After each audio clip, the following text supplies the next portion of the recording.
زرو.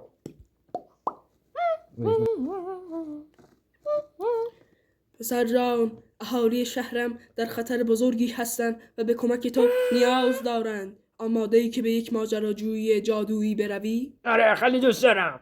پس عجله کن، وقت زیادی نداری. اومدم.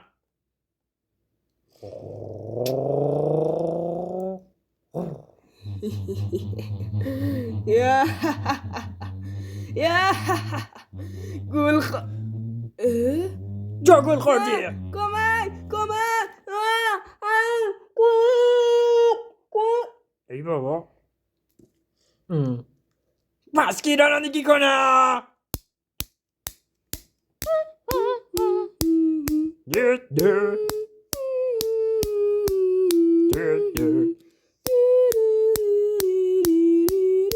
جمله شده در وبسایت جک مانی.